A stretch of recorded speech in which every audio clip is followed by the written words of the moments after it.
சதயத்தில் ஏறிய சனி பகவான். அலர்ட்டாக இருக்க வேண்டிய ராசிகள். கடந்த ஜனவரி 27ஆம் தேதி சதய நட்சத்திரத்தில் 3ஆம் பாகத்தில் சனி சஞ்சரிக்கிறார். பிப்ரவரி 10ஆம் தேதி வரை இதே நிலை தான் நீடிக்கும். அதன்பின் தனது ராசி நட்சத்திரத்தினை மாற்றுகிறார். இதனால் சில ராசியினர் எச்சரிக்கையுடனும் விழிப்புடனும் இருக்க வேண்டும் என ஜோதிட சாஸ்திரங்கள் கூறுகின்றன. ரிஷபம். இந்த ராசியினருக்கு சனியின் நட்சத்திர மாற்றத்தால் கெடுபலன்களே கிடைக்கும்.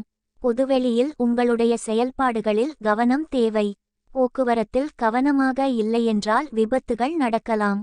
வீண் அலைச்சல் உண்டாகும். அனைவரையும் நண்பர்கள் போல் நினைத்து பேசாதீர்கள். சில இடங்களில் ஏமாறுவதற்கு வாய்ப்புண்டு.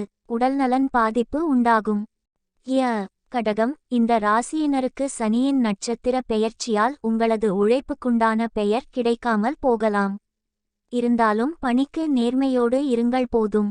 வியாபாரிகளுக்கு நஷ்டம் உண்டாகும் சூழல் உருவாகியுள்ளது. முடிந்தளவு கடன் கொடுக்காதீர்கள். யாருக்கும் பிணை கையெழுத்து போடாதீர்கள்.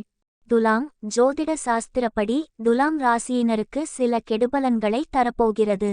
உடல் வலி மற்றும் முதுகுவலி உண்டாகலாம். எதனையும் பதற்றப்படாமல் செய்யுங்கள். மனக்குழப்பங்கள் வரும் என்பதால் தினமும் யோகா செய்யலாம். நகை, செல்போன் போன்ற பொருட்களை பத்திரமாக பார்க்கவில்லையென்றால் தொலைத்து விடுவீர்கள். பிறந்த வழி உறவுகள், மேல் அதிகாரிகளிடம் அனுசரித்துச் செல்லவும்.